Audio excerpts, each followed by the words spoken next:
Et certains disent la vérité on ne peut pas la trouver, la vérité, chacun a sa propre vérité et finalement personne ne peut la connaître.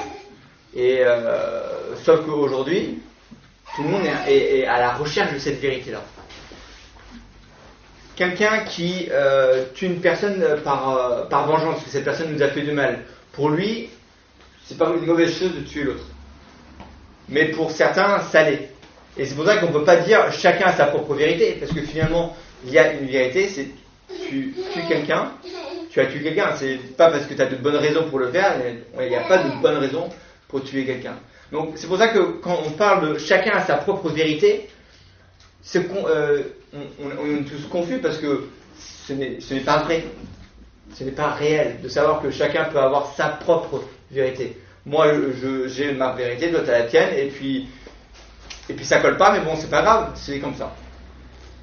Du coup j'ai envie de faire réfléchir et de montrer mais comment on peut vraiment savoir la vérité.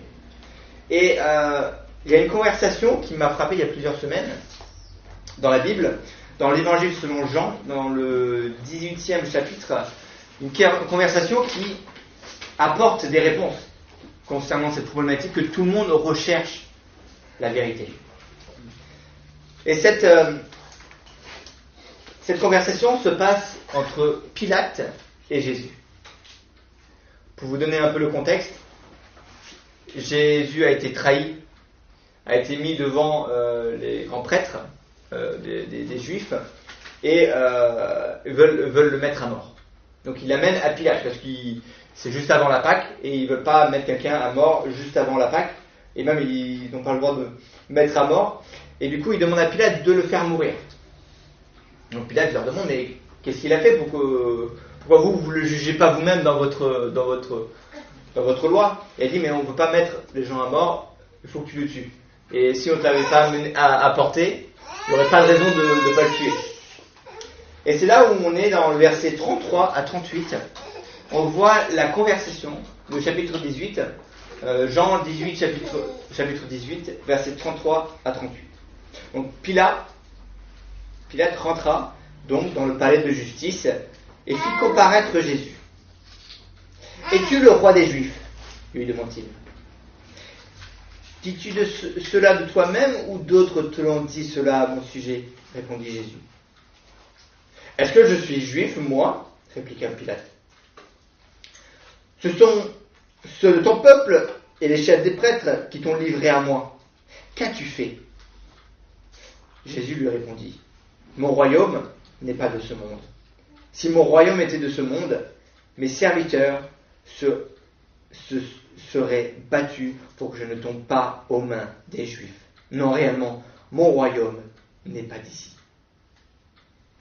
Tu es donc roi, reprit Pilate. Tu lui dis toi-même, je suis roi. Si je suis né et si je suis venu dans ce monde, c'est pour un témoignage à la vérité. Celui qui appartient à la vérité écoute ce que je dis.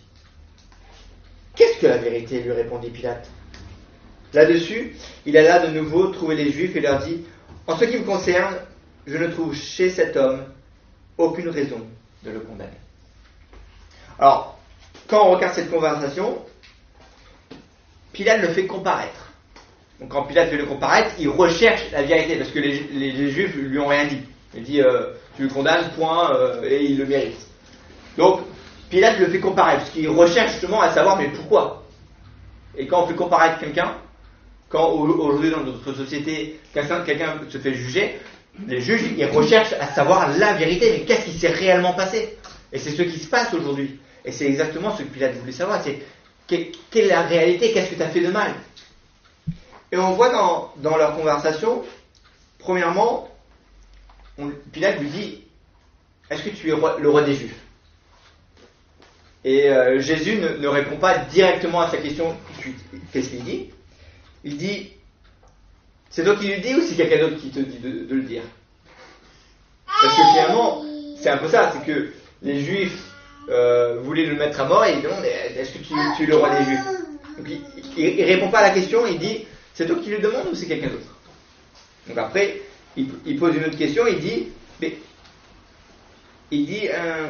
verset 35, Il dit, mais est-ce que moi je suis juif? Non, c'est les prêtres qui t'ont livré à toi. Qu'est-ce que tu as fait? Et là, il dit, mon royaume n'est pas de ce monde. Mon royaume est au-dessus. Et la raison pourquoi je suis venu, c'est justement pouvoir... et que c'est pas les juifs. Je suis pas roi des juifs, je suis le roi de l'univers. Et puis Pilate lui dit, tu es donc roi. Donc il y a 3 questions et 3 réponses. Est-ce que tu es le roi des juifs? Il ne répond pas, il dit non, je ne le suis pas. Deuxième question, mais qu'est-ce que tu as fait? Il a dit, moi j'ai un royaume qui est au-dessus de tout. Et la dernière question, tu es donc roi? Et il dit oui. Et la raison pourquoi je suis venu, c'est pour témoigner de la vérité. Moi je trouve cette conversation fascinante. Parce que même à la fin, c'est fascinant. Puis il lui dit, mais qu'est-ce que la vérité? Et là, il n'attend pas une réponse. Parce que je pense qu'il dit, qu'est-ce que la vérité? Et là-dessus, il a de nouveau voir les juifs. Moi, je crois qu'il a dit, mais qu'est-ce que la vérité? Et puis il a compris. Alors, beaucoup de gens vont parler qu'il se lave les mains du sang de Christ. Certains disent qu'il a toujours le sang de Christ sur lui-même. Après, on peut débattre et on n'est pas là pour débattre. Mais moi, ce que je voudrais partager avec vous, c'est que Pilate, il a compris quelque chose, une réalité. Et la réalité, c'est 2 choses. Premièrement, on voit que Jésus dit « Je suis venu pour rendre témoignage à la vérité ». Et la deuxième chose, c'est que celui qui appartient à la vérité écoute ce que je lui dis. Et tout ça se trouve dans le verset 37. Donc, en quelque sorte, l'introduction, c'est la vérité, elle est définie dans la personne de Christ. La vérité est définie dans la personne de Christ. Déjà, Jésus le dit, mais il n'y a pas que lui qui le dit. Si on regarde dans Marc chapitre 14, il est devant les grands prêtres qui sont en train de l'accuser, qui lui questionnent pendant toute la nuit. Et c'est le grand prêtre, donc verset 61, qui dit « Es-tu le Messie, le Fils de Dieu béni ?» Et Jésus lui répond et dit « Oui, je suis. Et vous verrez le Fils de l'homme siéger à la droite du Tout-Puissant et venir à la gloire avec les nuées du ciel. » Et le grand prêtre déchira ses vêtements, un signe de consternation, et s'écria « Qu'avons-nous encore besoin de témoins? Vous l'avez entendu, le blasphème, qu'en concluez-vous » La raison pourquoi Jésus a été condamné devant les grands prêtres, c'est parce qu'il s'est fait égal à Dieu. Parce qu'il est Dieu. Et quand on regarde dans Jean 1, Jean 8 et Jean 14, ça démontre que Jésus est la vérité et que Jésus est Dieu. La parole, donc chapitre 1, verset 14, la parole a été faite chair, elle a habité parmi nous pleine de grâce et de vérité, et nous avons contemplé sa gloire, une gloire comme la gloire du Fils unique, venu du Père. Jean 8, 58, il parle à des pharisiens qui disent « Avant qu'Abraham fût, je suis ». Tout à fait. Jean 14, 6, Jésus dit « Je suis le chemin, la vérité, la vie. Nul ne vient au Père que par moi. » La Bible déclare que Jésus est Dieu, que Jésus est la vérité. Aujourd'hui, vous avez un grand combat. Ce combat où, dans le monde occidental, vous avez l'évolution ou la création. Il y a ce débat qui existe parce que finalement, on veut mettre de côté Dieu. On dit, oh, je ne veux plus croire à Dieu, mais du coup, pourquoi on est là? Comment on est là? Pourquoi? Comment? Qui est-ce? Comment ça peut se faire? Et il y a des théories qui existent pour dire que justement, on est venu comme ça. La Bible dit Dieu créa. Dieu dit, quand on regarde Genèse 1, au commencement, Dieu créa les cieux et la terre. Alors la terre était chaotique et vide, les ténèbres couvraient l'abîme et l'Esprit de Dieu flânait au-dessus des eaux. Et Dieu dit alors que la lumière soit, et la lumière fut. Aujourd'hui, la Bible est claire sur le sujet Dieu créa. Et cette manière, c'est Vous connaissez, vous avez Dieu le Père, Dieu le Fils, Dieu le Saint-Esprit. Mais avant que Jésus soit né, Dieu était. Et comme je vous l'ai lu, il a dit avant que Abraham fût, je suis.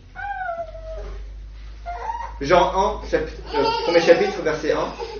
Au commencement était celui qui est la parole de Dieu. Il était avec Dieu et il était lui-même Dieu. Au commencement, il était avec Dieu. Dieu a créé par lui et rien de ce qui a été créé n'a été créé sans lui.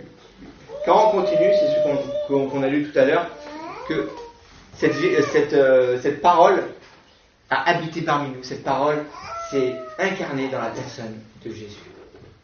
Donc avant même que Jésus soit né, il existait dans cette parole. Et cette parole, c'est la vérité. Toute la science qu'on peut découvrir, elle a été créée par la parole, par Dieu, qui est la vérité. Parce qu'aujourd'hui, comment on peut dire que l'eau mouille?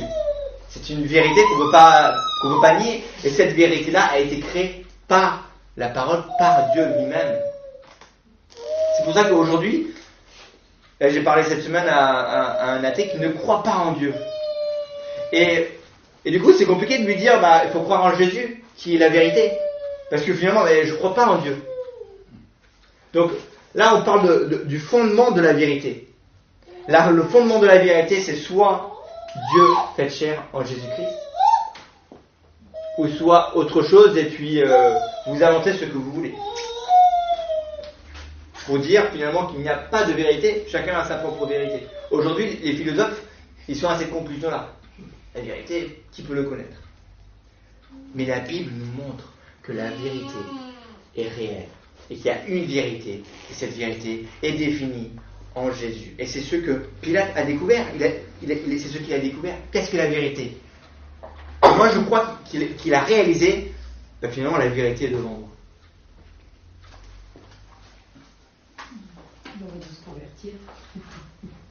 Qui sait? Je ne sais pas. La vérité définie en Christ. Et la deuxième chose, et qui va être le corps de ce message, c'est la vérité obtenue par Christ.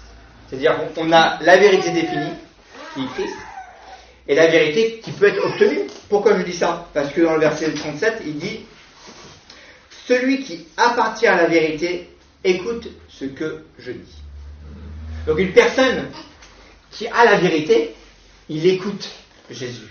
Et là, on parle des enfants de Dieu. Que justement, cette vérité-là, vous pouvez l'obtenir. Et c'est là où vous allez avoir un choix à faire. Et c'est là où on va utiliser le panneau pour l'affiche, pour pouvoir voir quel chemin vous allez suivre. Est-ce que vous allez être dans la vérité? Ou est-ce que vous allez être dans la vérité inconnue? Donc, on va voir ensemble, premièrement, comment rejeter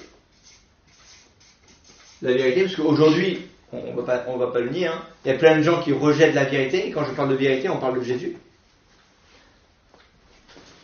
Rejeter ou recevoir. Rejeter ou recevoir. Il n'y a pas entre les deux. Tu ne peux pas dire je reçois mais je rejette. Non, on ne peut pas. Si quand vous passez le bac, on va vous dire vous l'avez ou vous l'avez pas. On ne va pas dire tu l'as mais je te le donne pas. Non. Ça se fait pas. Soit vous êtes dedans ou vous êtes pas. Quand vous tombez dans l'eau, vous êtes dans l'eau, vous êtes mouillé ou vous l'êtes pas. On peut pas. C'est pas l'un ou l'autre. C'est soit l'un, soit l'autre. On peut pas dire je suis à moitié mouillé. Sauf si vous tombez à moitié, mais soit vous recevez la vérité, soit vous le rejetez. Tout le monde dans le monde prend une de ces décisions-là. Je suis avec vous. Je crois que la plupart vous avez reçu. En tout cas, je le souhaite. Je ne connais pas votre cœur. Que vous recevez la vérité, que vous recevez Christ. Et ça se fait par 4 étapes. L'un ou l'autre, ça se fait par 4 étapes.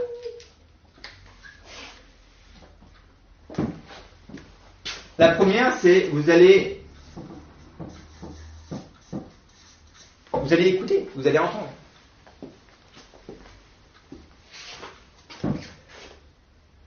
Timothée 4,4. Ils se détourneront l'oreille de la vérité et se tourneront vers des fables.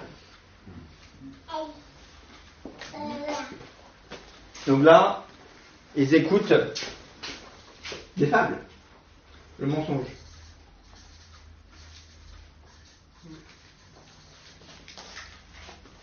Aujourd'hui, il y a beaucoup d'histoires inventées qu'on peut raconter à des enfants, je ne vais pas nommer, mais des Disney par exemple, on raconte beaucoup d'histoires qui font du bien ou pas.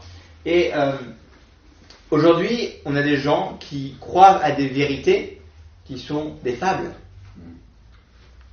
qui sont des purement théories, qui ne sont pas basées sur un fondement. Et aujourd'hui, la Bible nous donne un fondement, et ce fondement-là, c'est la vérité. C'est Jésus-Christ qui est notre fondement.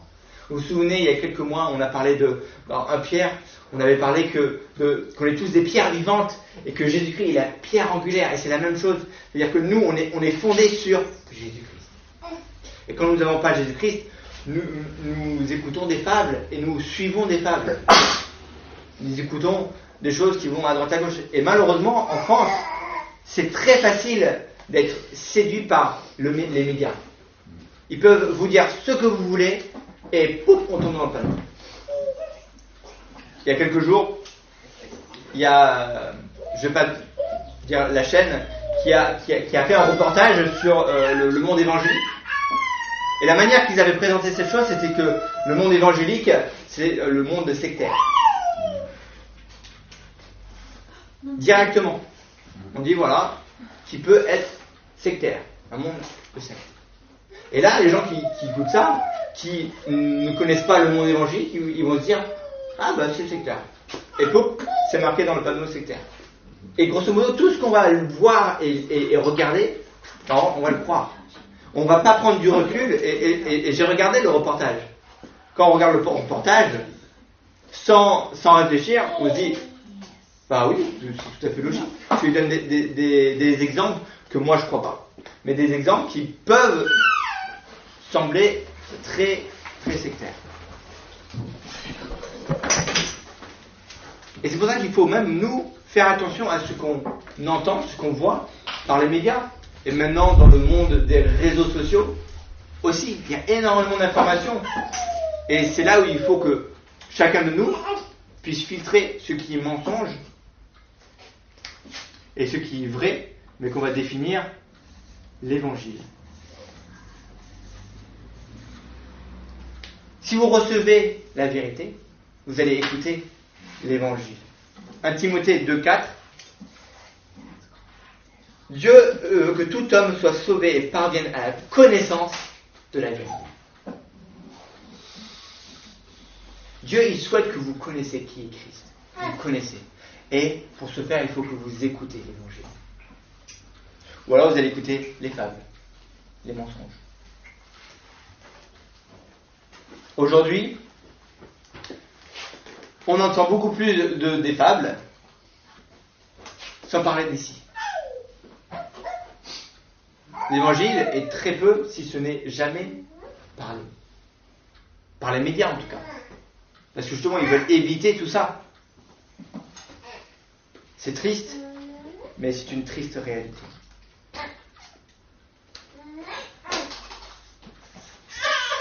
Ça, c'est la première chose. Que vous allez écouter et après, il faudra filtrer. Parce qu'on peut entendre des choses sur la télé qui ne sont pas vraies, mais l'idée, c'est est-ce que je vais écouter et croire à tout ce qu'on me dit. Et puis même, vous pouvez faire la même chose. Vous pouvez m'écouter moi et dire mais je l'entends, mais est-ce que je crois ce que Jérémie dit? Est-ce que je le crois? Moi, je vous invite à revenir à la fondation qui est la Bible. Tout ce que je dis, tous les versets que je vais partager, filtrez et vous regardez. Et vous cherchez. Parce que c'est ça qui fait que vous avez la vérité, que vous avez Jésus en vous. Et vous avez besoin de faire ça. Pas juste croire tout et n'importe qui, et n'importe quoi. Et en tout cas, si un jour vous me dites, ah Jérémy, t'as dit ça ce matin, mais t'es à côté de la plaque, et j'aimerais que vous venez me le dire, parce que je ne veux pas être à côté de la plaque. Il faut être culotté, mais il faut le faire. Moi, j'ai envie que vous venez me voir. Si vous me dites que je déborde un peu, venez me voir. Parce que je ne veux pas être dans le mensonge, je veux être dans la vérité et dans l'évangile et en Jésus-Christ, qui est la fondation de ma vie, et j'espère et je le souhaite la fondation de votre vie. Donc premièrement, on écoute. Après, on accepte.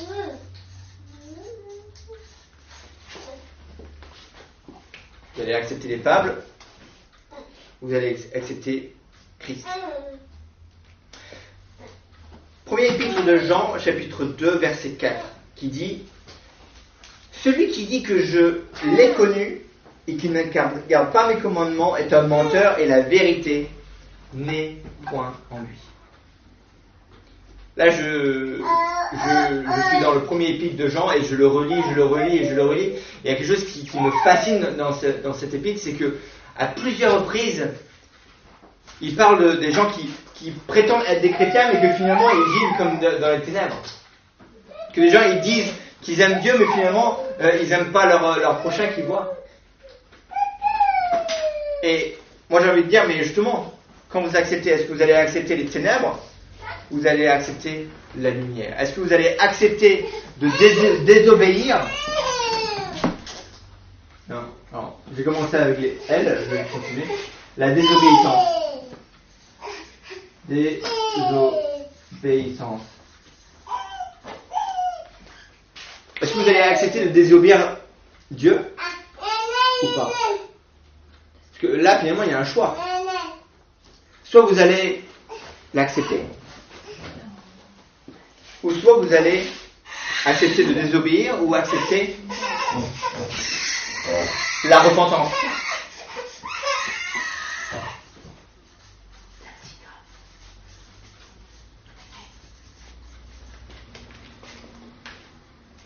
Acte 3, verset 19. Repentez-vous donc et convertissez-vous pour que vos péchés soient effacés. Jean 8, 32 dit: vous connaîtrez la vérité vous affranchira. Vous connaîtrez Christ, et Christ vous affranchira.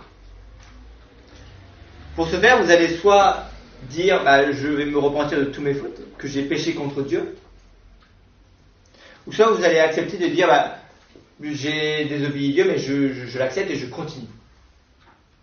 Aujourd'hui, soit vous vous repentissez de vos péchés, soit vous ne vous repentissez pas et vous continuez. Donc non seulement vous écoutez l'un ou l'autre, et après vous acceptez de vivre votre vie dans la repentance ou dans la désobéissance.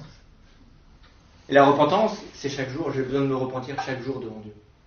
Parce que j'étais avec des amis qui ne croient pas, n'ont pas basé leur vie sur la vérité. Et on était en train de boire un verre à l'extérieur. Et donc on parlait de Dieu.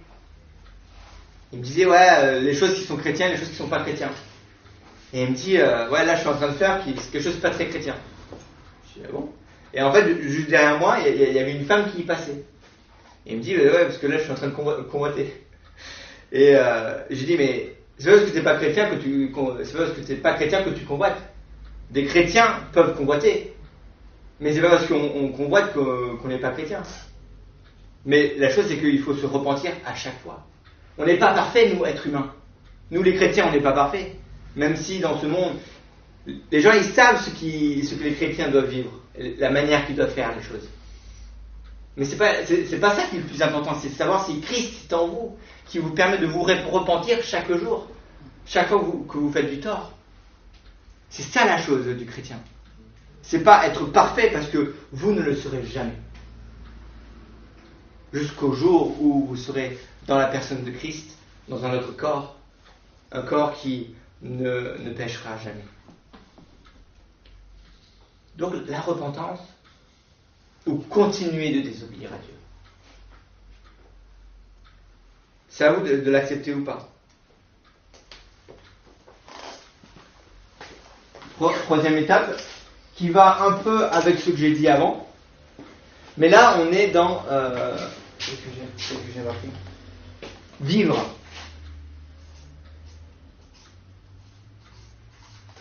Parce que vous avez... À un moment donné, vous allez entendre l'un l'autre, et après vous allez dire, bah écoutez, je vais accepter de désobéir ou je vais accepter de se repentir. Et là, je sais que j'ai très mal, et là c'est, je vivre. Vous allez vivre comment ? Est-ce que vous allez vivre dans les ténèbres ?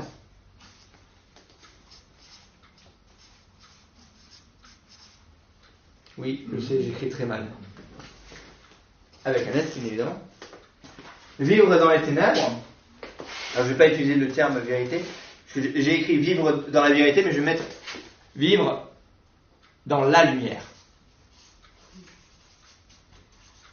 Comme ça, on ne répète pas la vérité, qui est la base, le fondement de ce que je parle ce matin, et le fondement de la vie chrétienne. C'est Christ. Donc, vous allez soit vivre dans les ténèbres ou vivre dans la vérité. Et si vous le souhaitez, je vous invite dans le premier évangile de Psaume, non, ça ne se dit pas, le premier chapitre de Psaume, qui, grosso modo, en clair, parle de la manière que vous vivez, soit dans les ténèbres, soit dans la lumière. Psaume 1 dit « Heureux l'homme qui ne marche pas selon les conseils des méchants, qui ne va pas se tenir sur le chemin des pécheurs, qui ne s'assied pas en compagnie de ces gens qui se moquent de Dieu. Toute sa joie, il la met dans la loi de l'Éternel. » Donc là, on voit clairement le cheminement de la personne qui n'est pas fondée sa vie en Christ. Premièrement, qu'est-ce qu'il fait ? Il regarde. Il marche. Il marche selon le conseil des méchants. Donc, on lui dit des fables, je l'accepte, donc je vais marcher selon ce qu'on m'a dit. Donc je vais marcher, hein. On m'a dit d'aller à gauche, je vais à gauche. C'est ce que j'ai entendu. Donc j'écoute. Deuxième chose, il dit de ne pas se tenir sur le chemin des pécheurs. Donc là, on voit des gens désobéir, et on dit ouais. C'est comme Paul. Il avait les manteaux des gens qui ont tué Étienne. Il tenait les manteaux. Donc est-ce qu'il était, peut-être à ce moment-là, peut-être il se tenait en chemin des pécheurs, il regardait. Il était un jeune enfant. Il regardait ce qui se faisait et il approuvait. C'est-à-dire que là, il a écouté les mensonges, et après là, il acceptait la désobéissance des autres. Et après, il dit, et ne t'assis pas en compagnie des gens qui se moquent de Dieu. Et c'est là où on parle de la vie. C'est-à-dire que vous pouvez marcher un mauvais conseil, mais vous allez vous rattraper, parce que vous avez entendu l'évangile. Vous allez revenir sur vos pas. Vous pouvez aussi voir ce que les gens font, mais de ne pas approuver et même de vous repentir. D'avoir encouragé ces gens à désobéir. Et après, vous avez la manière que vous vivez. Et cette manière-là, c'est, écoute, en fait, on est plutôt bien ici avec les gens qui se moquent de Dieu. Je vais rester avec eux. Et non seulement vous êtes avec eux, mais vous vous moquez de Dieu de la même manière. Et c'est là où on voit la manière que l'on vit, soit dans les ténèbres, avec les gens, ou soit dans la lumière, avec Christ. Et ça, c'est très important. Soit avec les gens qui se moquent de Dieu, ou alors avec Christ. On m'a posé la question aujourd'hui, mais tu te considères quoi ? Protestant, chrétien, tu considères quoi ? Je dis, ni l'un ni l'autre. Moi, je me considère que ma vie entière est basée sur Jésus-Christ. Et si Jésus-Christ est le fondement de ma vie, ça c'est... c'est pas parce que vous vous dites que vous êtes catholique, protestant, chrétien ou je ne sais quoi, que vous êtes forcément, que vous n'avez pas Jésus en vous. Et ça, le plus important, c'est que ça doit être Jésus qui doit être en vous. Peu importe l'étiquette que vous mettez sur votre tête. Peu importe avec qui vous êtes. Mais si votre vie, votre fondement est dans la vérité de Jésus-Christ, alors là, vous êtes sauvés. Parce que vous vous êtes repentis, vous avez écouté la vérité de l'Évangile, vous vous êtes repentis de vos péchés chaque jour, et vous vivez dans la lumière. Et souvent, quand on vit dans la lumière, on essaie de passer le plus de temps avec des gens dans la lumière. C'est pour ça que c'est encourageant d'être entre frères et sœurs en Christ, parce qu'on s'encourage à vivre dans la lumière. Et c'est pour ça qu'il ne faut jamais oublier cela. C'est qu'on est là, on est ensemble, on croit que Jésus est la vérité, que Jésus est le fondement de chacun de notre vie, et nous vivons en lui. Comment on peut s'encourager à vivre d'autant plus en lui? Et ça, c'est très important. Parce que soit vous passez plus de temps avec des gens dans la lumière, ou soit vous passez du temps avec des gens dans les ténèbres. Voilà, là aussi, vous avez un choix.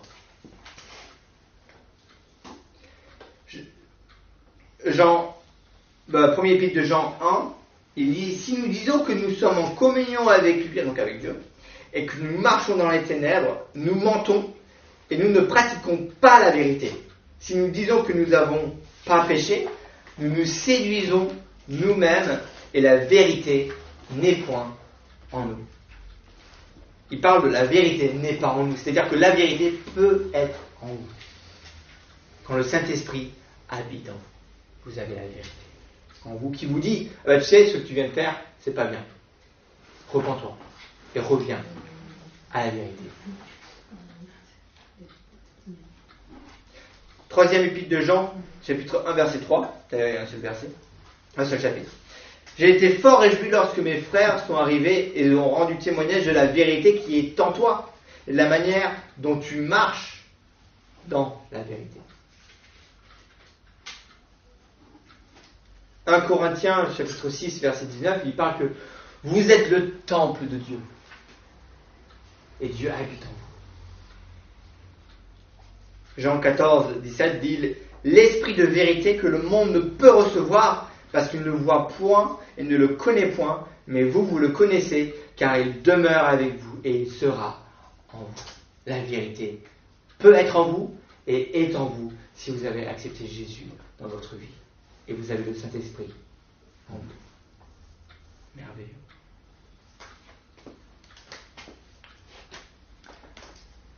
Donc c'est une trois étapes et vous avez une conclusion. C'est pour ça que j'ai dit 4, parce qu'à la fin vous avez une conclusion. Cette conclusion est assez simple.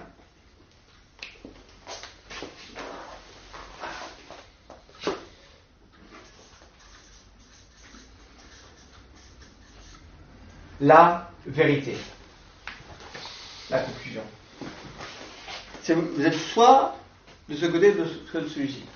Les gens de ce monde sont soit ici, soit là.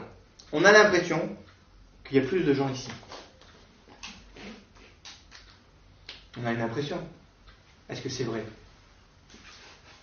Peut-être malheureusement. Mais je ne veux pas être le premier à jeter la pierre. Il faut prier pour tous ces gens qui ont basé leur vie, leur confiance, sur des fables, sur des choses qui sont basées sur des théories, en disant finalement on ne sait pas pourquoi on est là, il n'y a aucun but. Et malheureusement, il y a tellement de gens qui ont cru à ces mensonges-là qu'aujourd'hui se sont suicidés parce qu'ils disaient mais il n'y a aucune raison. Il y a un chanteur, je crois que c'est Philippe de Kourou, qui a rencontré des parents qui ont perdu leur enfant qui avait 17 ans. Et d'ailleurs, il a écrit une chanson justement pour ce jeune homme.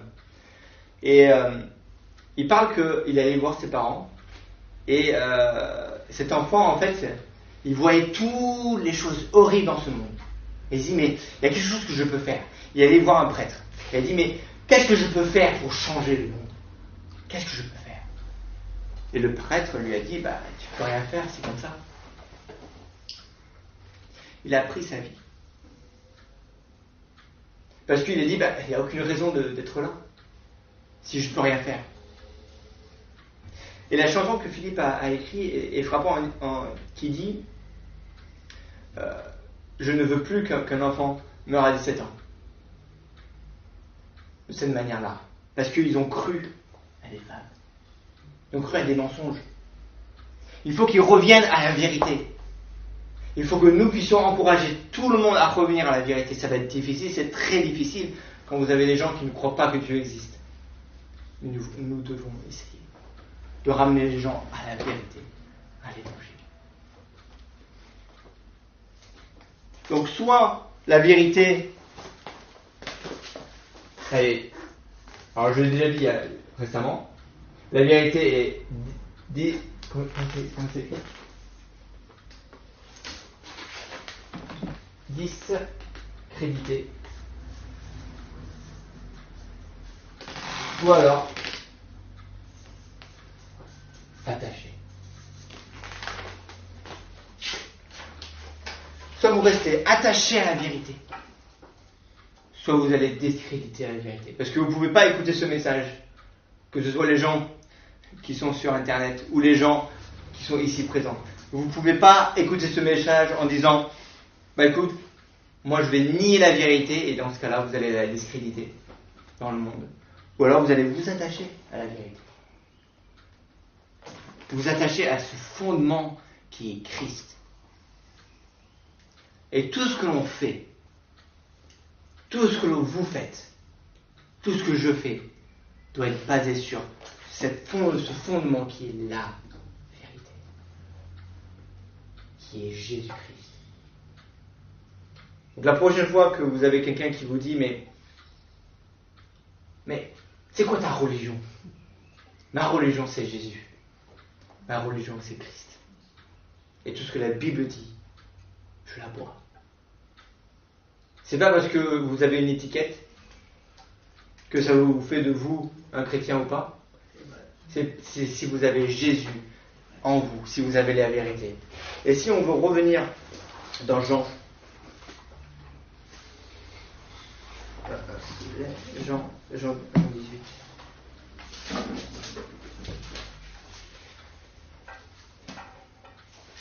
La réponse que Jésus dit à Pilate, tu es donc roi. Jésus dit, tu dis, je suis roi. Et si je suis né, si je suis venu dans ce monde, c'est pour rendre témoignage à la vérité.